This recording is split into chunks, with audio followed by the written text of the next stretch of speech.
दोस्तों सबसे पहले तो आप इस वीडियो को देखिए। अगर मेरा दाव सही रहा ना तो क्या पता अगला बिग बुल मैं बन जाऊं। स्कैम 1992 के इस डायलॉग में राकेश झुनझुनवाला ने जैसे अपना फ्यूचर ही बता दिया, क्योंकि दोस्तों हर्षद मेहता के बाद इंडियन स्टॉक मार्केट में अभी तक अगर कोई भी बिग बुल हुआ है तो वो राकेश झुनझुनवाला ही थे। लेकिन उनकी जिंदगी ऐसे हालातों से भी गुजरी है जब वो पूरी तरह कंगाल हो चुके थे, फिर भी राकेश झुनझुनवाला ने इन हालातों से निकलकर कैसे बेशुमार दौलत हासिल की। 14 अगस्त 2022 को जब ये बिग बुल इस दुनिया को छोड़कर चला गया, उस टाइम पर इनकी नेटवर्क 5.8 बिलियन डॉलर थी, मतलब 45,000 करोड़ रुपए। किसी इंसान ने ये सपने में भी नहीं सोचा था कि आज से 39 साल पहले सिर्फ 5,000 रुपए जेब में रखकर निकला हुआ एक 25 साल का लड़का कुछ ही समय में इंडियन स्टॉक मार्केट का बादशाह बन जाएगा। तो दिमाग में सवाल उठना तो जरूरी है कि Rakesh Jhunjhunwala Indian stock market का सबसे बड़ा इन्वेस्टर कैसे बना, और ऐसा कौन सा टाइम था जो उनकी जिंदगी का सबसे अच्छा टर्निंग पॉइंट साबित हुआ। तो चलो दोस्तों इसे जानते हैं आज के इस वीडियो में। दोस्तों शुरुआत होती है हैदराबाद के एक income tax officer Radhe Shyam ji के घर एक लड़के का जन्म होता है। मैं आपको बता दूं कि राकेश झुनझुनवाला राजस्थान के झुंझुनू में रहने वाली एक मारवाड़ी परिवार से बिलोंग करते थे, जिसके कारण से ही इनके नाम के पीछे झुनझुनवाला लगा हुआ है। दोस्तों राकेश के पिता एक इनकम टैक्स ऑफिसर थे, जिसके कारण से उनके घर में इंडियन स्टॉक मार्केट की बातें होती रहती थी, और स्टॉक मार्केट में इंटरेस्ट राकेश झुनझुनवाला को यहीं से आया था। ओनली 15 साल की उम्र से उस लड़के ने न्यूज़पेपर में स्टॉक से जुड़ी खबरें पढ़ना चालू कर दिया था। उसी टाइम पर इन्होंने डिसाइड कर लिया था कि उनकी किस्मत तो सिर्फ स्टॉक मार्केट की स्याही से ही लिखा जाएगा। लेकिन दोस्तों एक मिडिल क्लास लड़के के सपने इतनी आसानी से कहाँ पूरे होते हैं। उसकी आधी से ज्यादा जिंदगी तो परिवार की जरूरतें पूरी करने में ही निकल जाती है। राकेश जी के साथ भी कुछ ऐसा ही हुआ। जब वो अपने पिताजी को अपने स्टॉक मार्केट के इंटरेस्ट के बारे में बताते हैं तो पहले उनको बहुत ज्यादा डांट पड़ी, फिर उनको पढ़ाई पर फोकस करने के लिए कहा गया। मैं आपको बता दूं कि राकेश ने मुंबई के Sydenham college of commerce and economic से अपनी ग्रेजुएशन कंप्लीट करी थी। दोस्तों ये वही कॉलेज है famous industrialist Mangalam Birla, Kotak Mahindra bank के chairman Uday Kotak, HDFC bank के चेयरमैन दीपक परेख, मरिको के चेयरमैन हर्ष बरीवाला और दोस्तों रोनिश क्यूवाला बहुत सारे बिजनेसमैन निकले हुए हैं। ईयर 1985 में अपनी CA की डिग्री लेने के बाद राकेश एक बार फिर से अपने पापा के पास जाते हैं और स्टॉक मार्केट में अपना भविष्य बनाने के बारे में बताते हुए कुछ पैसे मांगते हैं। बाकी सारे माता पिता की तरह राधे श्याम जी भी कह देते हैं कि तुमको जो करना है करो, लेकिन अपने पैसे से करो, और एक एडवाइस देते हैं कि कभी भी दोस्तों और परिवार से पैसा उधार लेकर मार्केट में मत लगाना। और उनकी माँ तो यहाँ तक कह देती थी अगर तुम स्टॉक मार्केट में पैसा लगाओगे तुमसे कोई भी लड़की शादी नहीं करेगी। स्टॉक मार्केट बहुत ज्यादा रिस्की होता है, ये तो मिडिल क्लास लोगों के दिमाग में पहले से ही घुसा हुआ है। थोड़ा आप सोच कर देखो, एक लड़का जिसने अभी अभी अपनी पढ़ाई पूरी की है उसके पास खुद के पैसे कहाँ से आएंगे। जब उनने अपनी सेविंग को देखी उनके पास सिर्फ 5,000 रुपए ही थे। दोस्तों पैसे चाहे थोड़े से ही थे, लेकिन उनके दिमाग के अंदर शेयर मार्केट इस तरह से घुस गया था कि करोड़ों का इंफ्रास्ट्रक्चर डेवलप करने के लिए वो 5,000 रुपए लेकर ही निकल पड़े। स्टार्टिंग में उन्होंने छोटे छोटे ट्रेड से स्टार्ट किया, जिसके कारण उनकी स्किल डेवलप होती गई। इसी के बीच में एक दिन राकेश के बड़े भाई जो कि एक CEO थे, एक अमीर लड़की को लेकर आते हैं जो अपने पैसों को शेयर मार्केट में लगाना चाहती थी। मैं आपको बता दूं दोस्तों उस टाइम पर फिक्स्ड डिपॉजिट लगभग 12 से 13% का इंटरेस्ट देते थे, लेकिन राकेश जी ने उस लड़की को 18% देने का वादा किया था और उससे 2.5 लाख रुपए ले लिए। और इसी तरह से उसके बड़े भाई ने और लोगों को लेकर आया, जिसके जरिए उनके पास स्टॉक मार्केट में लगाने के लिए 10 लाख रुपए हो गए। स्टॉक मार्केट में अपनी एंट्री के 1 साल बाद ही मतलब 1996 1986 में राकेश ने अपना पहला प्रॉफिट बना लिया था। उन्होंने 43 रुपए के रेट से टाटा टी के 5000 शेयर्स खरीदे, जिसका प्राइस एक महीने के अंदर 143 रुपए पर पहुंच गया और इस एक शेयर से राकेश ने पूरे 5 लाख रुपए कमाए, जिसके कारण उनका कॉन्फिडेंस लेवल 7वें आसमान पर पहुंच गया था। जिसके बाद उन्होंने रुकने का बिल्कुल नाम नहीं लिया और 1986 से 1989 के बीच लगभग 50 लाख रुपए छाप दिए। और दोस्तों, जिस लड़के की जेब में कुछ साल पहले सिर्फ 5000 रुपए थे, उसने 4 लाख रुपए तो अब तक टैक्स के रूप में भर दिए थे। लेकिन दोस्तों, इस बात को कौन जानता था कि ये तो सिर्फ राकेश झुनझुनवाला की सक्सेस स्टोरी का टेलर है।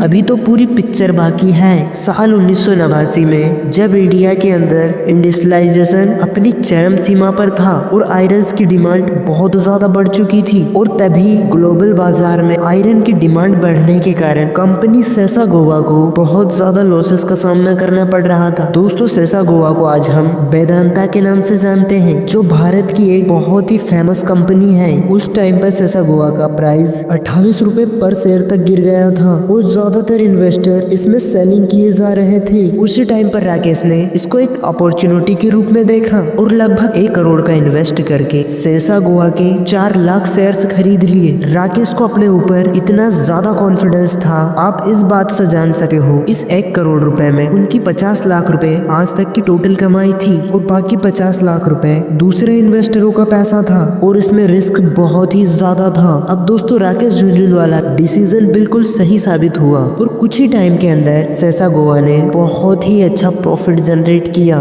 जिसके कारण साल 1989 में ही उनकी नेटवर्थ 2.5 करोड़ रुपए पर पहुंच चुकी थी। अब आपके दिमाग में सवाल आया होगा कि राकेश को इतना ज्यादा कॉन्फिडेंस कहां से आ गया। तो दोस्तों, इसका जवाब जानने के लिए हमें वापस 1985 में जाना होगा, जिस टाइम पर राकेश झुनझुनवाला ने स्टॉक मार्केट में एंट्री करी थी। इस टाइम पर मुंबई के दलाल स्ट्रीट में राकेश की मुलाकात एक ऐसे व्यक्ति से होती है जिसको वो अपनी जिंदगी का सबसे बड़ा इन्फ्लुएंसर मानते थे। हम बात कर रहे हैं राधा किशन दमानी जी का, जो आज की तारीख में अपनी सुपरमार्केट डी मार्ट के साथ इंडिया के रिटेल इंडस्ट्री के बादशाह बन चुके हैं। और राधा किशन दमानी के पिता शिव किशन जी दलाल स्ट्रीट में काम करते थे, जबकि राधा किशन दमानी बैरिंग्स का बिजनेस संभालते थे। लेकिन जिस टाइम पर उनके पिता की डेथ होती है, तब वो स्टॉक मार्केट में एंटर करने का डिसीजन लेते हैं और इसी वजह से दलाल स्ट्रीट में इंडिया के सबसे बड़े इन्वेस्टर राकेश झुनझुनवाला और राधा किशन दमानी की मुलाकात होती है। अब दोस्तों, राकेश को बोलने का शौक था तो राधा किशन दमानी जी को सुनने का बहुत शौक था। राकेश को स्टॉक मार्केट के दांव पे सिखाने का क्रेडिट भी राधा किशन दमानी जी को ही जाता है। सन 1985 से 1989 तक इन दोनों ने ही मार्केट में ट्रेडिंग करके बहुत मोटा पैसा कमाया, जिसके बाद दोस्तों मार्केट के ब्लैक कोबरा कहे जाने वाले मनु मानिक को ज्वाइन कर लेते हैं। अब दोस्तों, अगर आपने हर्षद मेहता के ऊपर बनी हुई स्कैम 1992 फिल्म को देखी है, तब तो आप मनु मानिक को जानते जरूर होंगे। मनु मानिक स्टॉक मार्केट में बियर कार्टेल का लीडर हुआ करता है। ये व्यक्ति जो है वो बहुत ही ज्यादा पावरफुल था। एक टाइम ऐसा था जब पूरा शेयर मार्केट इनके हिसारों पर नाचता था, लेकिन इनका पाला पड़ता है हर्षद मेहता से, जिन्होंने बाजार में ऐसा बुल रन लाया कि मनु मानिक को बहुत ज्यादा लॉस हुआ। दोस्तों, अगर आप बुल मार्केट और बियर मार्केट इन दोनों में कंफ्यूजन हो रहे हैं, तो आप इस बात को समझ लो कि शेयर मार्केट में 2 तरीके से पैसा कमाए जा सकते हैं। कुछ लोग जो होते हैं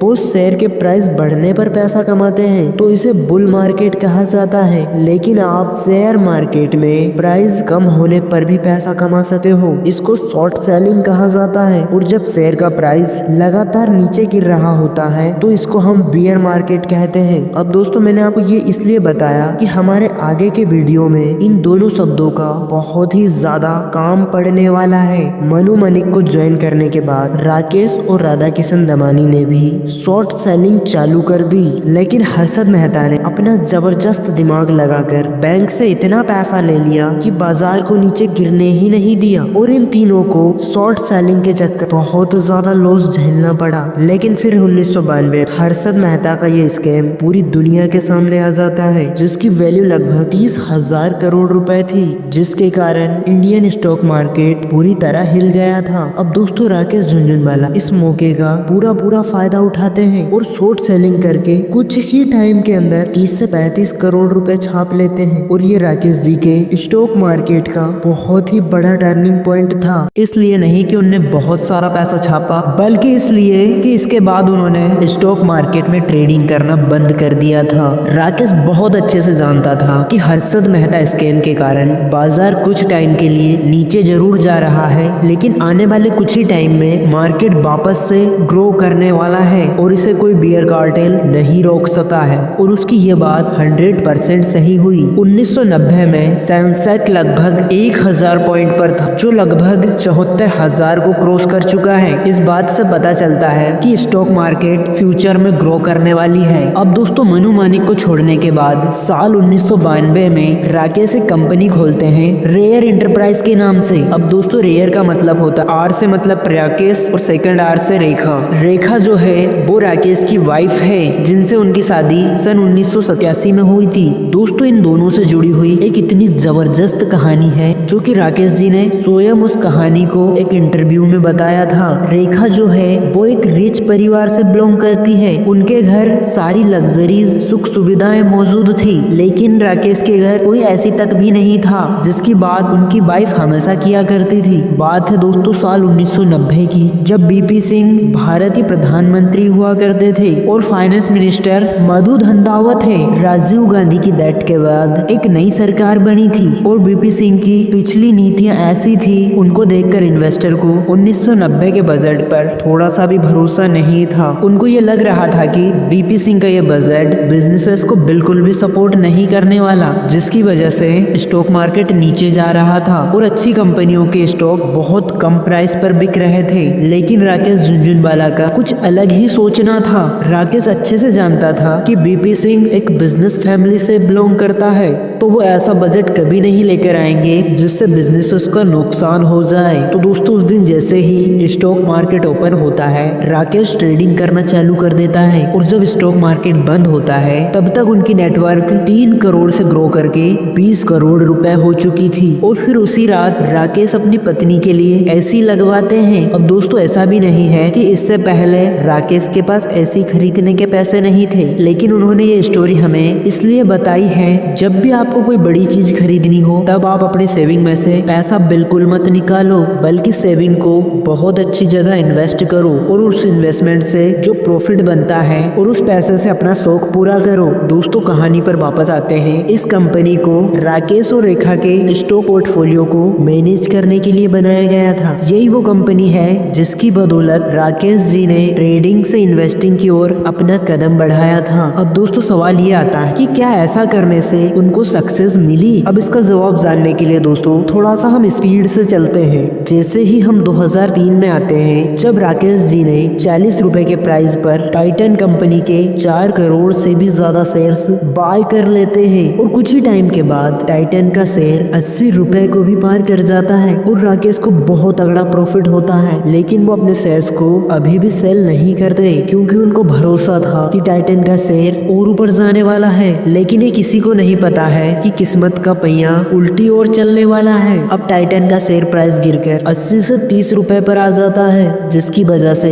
राकेश झुनझुनवाला को करोड़ों रुपए का लॉस देखना पड़ता है। लेकिन फिर भी वो पीछे नहीं हटते हैं। ये जो कहते हैं ना, the best thing one can do when it's raining is to tell it rain. इसका मतलब होता है कि जब आपके दिन खराब चल रहे हो तब हाथ पैर मारने की जगह बुरे दिनों का खत्म होने का इंतजार करें। राकेश जी ने बिल्कुल ऐसा ही किया और फिर कुछ ही टाइम के बाद उनके शेयर वापस प्रॉफिट में आ गए। उनको अपने फंडामेंटल एनालिसिस और टाइटन के स्ट्रॉन्ग बिजनेस मॉडल का मैनेजमेंट पर बहुत ज्यादा विश्वास था। आपको ये बात जानकर बहुत ज्यादा हैरानी होगी कि राकेश जी ने अपनी लाइफ में कभी भी बेचे ही नहीं और आज की तारीख में भी उनकी फैमिली 5.1% शेयर्स की मालिक है, जिसके एक शेयर्स को उन्होंने 40 रुपए पर खरीदा था। आज उसके एक शेयर का प्राइस लगभग 3500 रुपए से भी ज्यादा है। और इसके बाद दोस्तों उन्होंने लुपिन, क्रिसिल, प्राज इंडस्ट्रीज और स्टार हेल्थ जैसी कंपनियों में इन्वेस्ट किया और बहुत मोटा पैसा छापा।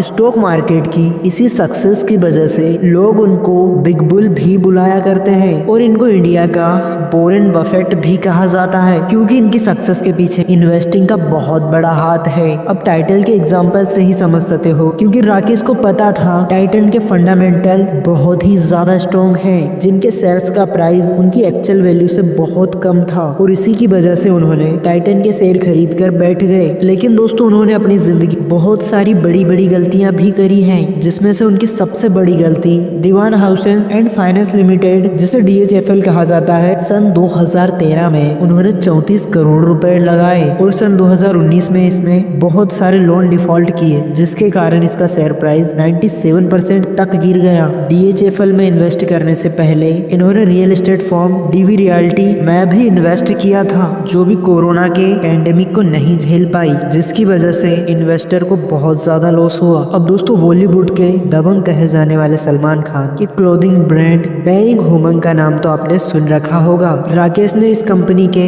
12.7% स्टेक को खरीद लिया था, जिस टाइम पर इसके एक शेयर का प्राइस 247 रुपए पर था। लेकिन 2021 तक आते आते इस कंपनी का शेयर प्राइस लगभग 13 रुपए पर पहुंच जाता है और ना चाहते हुए भी राकेश को लॉस खाकर सेल करना पड़ता है। दिसंबर 2021 में राकेश ने आकाशा एयर के नाम से एक सर्विस को भी स्टार्ट किया था, जिसने अपनी कॉमर्शियल उड़ान राकेश जी की डेथ के ठीक एक वीक पहले 7 अगस्त 2022 को भरी थी। इंडियन एयरलाइन सेक्टर में तेजी को देखते हुए राकेश एक बहुत बड़ा दाव खेलने की फिराक में थे, लेकिन इस बात को कौन जानता था कि देश के सबसे बड़े इन्वेस्टर हमें बीच रास्ते में ही छोड़कर चले जाएंगे। 14 अगस्त 2022 को सुबह 6:30 पर किडनी रिलेटेड प्रॉब्लम और बहुत सारे ऑर्गन प्रॉब्लम की वजह से राकेश जी इस दुनिया को छोड़कर चले गए। सिर्फ 5,000 रुपए जेब में लेकर शेयर मार्केट में कदम रखने वाले राकेश झुनझुनवाला जब इस दुनिया को छोड़कर गए, तब उनकी नेटवर्क $5.8 बिलियन की थी और वो इंडिया के 36वें सबसे बड़े अमीर इंसान बन चुके थे। दोस्तों ये बात हुई इंडिया के वॉरेन बफे कहे जाने वाले राकेश झुनझुनवाला की कहानी। लेकिन क्या आपको वॉरेन बफे की असली सच्चाई पता है? अगर दोस्तों आपको इनकी असली सच्चाई जानना है तो आप कमेंट में अपना कमेंट जरूर लिखें और वीडियो अच्छी लगी हो तो लाइक शेयर सब्सक्राइब जरूर करें। Thanks for watching video.